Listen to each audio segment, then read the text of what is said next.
let me show you the other way to add those same two numbers. In this way, you pre-select both cells.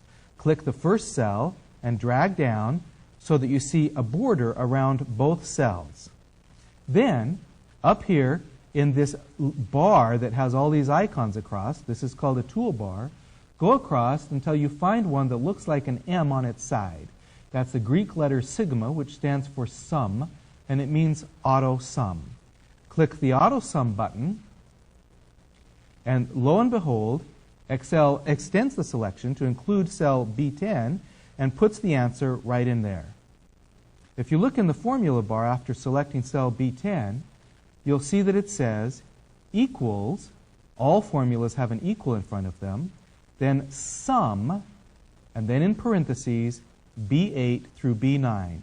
You didn't have to build that formula. The AutoSum button did it for you, but that created a different way to add those two cells.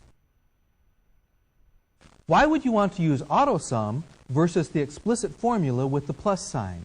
They really serve two different purposes.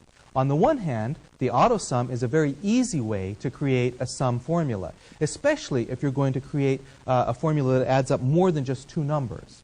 On the other hand, the explicit formula with the plus sign is more flexible because you can not only use plus, you could use multiply, divide, subtract, any relationship you want between the values of those cells. Let's see how that works.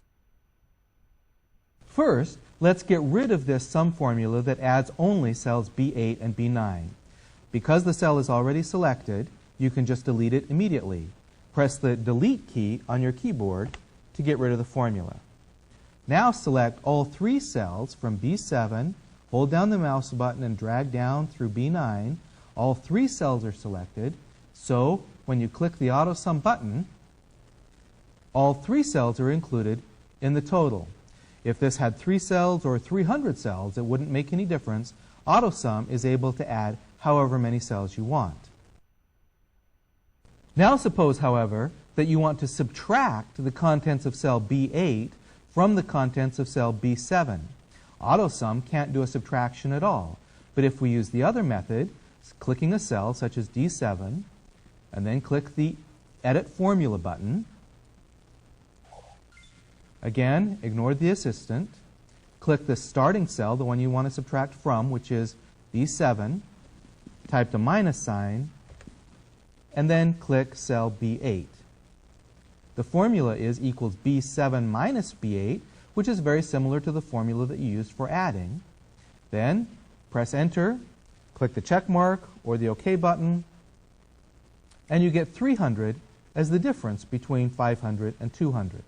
AutoSum is great for when you have a long list of numbers you want to add up, or for when you just have a couple of numbers that are adjacent and want to get a quick total. The formula with the equal sign and the plus sign is much more powerful when you want to be flexible and add cells that may not be next to each other, or where you want to do other operations besides addition, such as subtracting or multiplying. Let's see